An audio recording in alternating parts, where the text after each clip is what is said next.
da menin gavul seferim mehrim ile geleceğim mehrime soyan kevren öyküler boyan keti ılıp neçidat dersin indir ödüme amarsız gel vartım yönü sonunda da kete tenim sana ağırtsam vakıcıza vak mehrimanların diyeni duymak gayret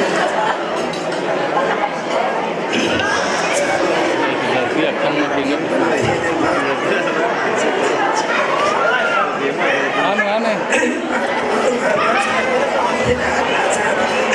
Neyem bozdu?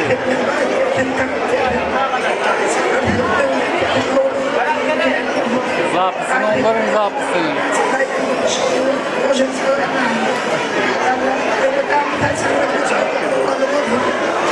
Lakin zapsaklı neyem bozdu?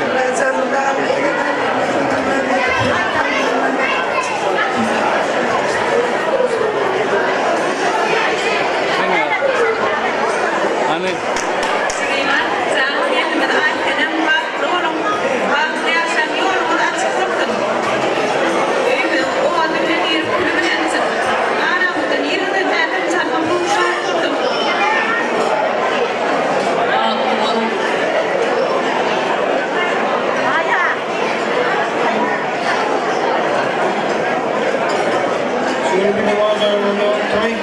Artık sabah tuval patruman.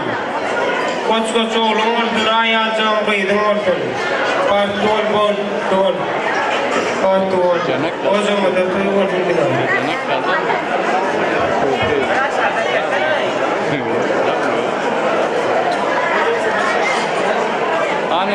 Anne, Degman. Anne. Yakin raksaklı.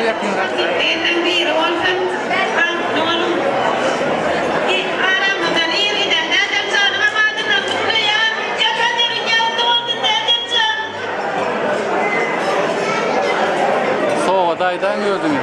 Yine mehribanlar üstaydan toyladım en arkadaşlı fırsat o da yaşlanmada öğret kâvesi nikah hakikaten soğud ediyen. Ana o da yaşlanmada yerinden öğretilen mehribanlar millerinden nikah hakikaten kabul ediyorlar. Nikah hakikaten kabul ediyen asıklar Fatih Hasan bu ismini gepirede. Sınırlanan korkun öğrenimden yerim ayadan o da damca gepirede.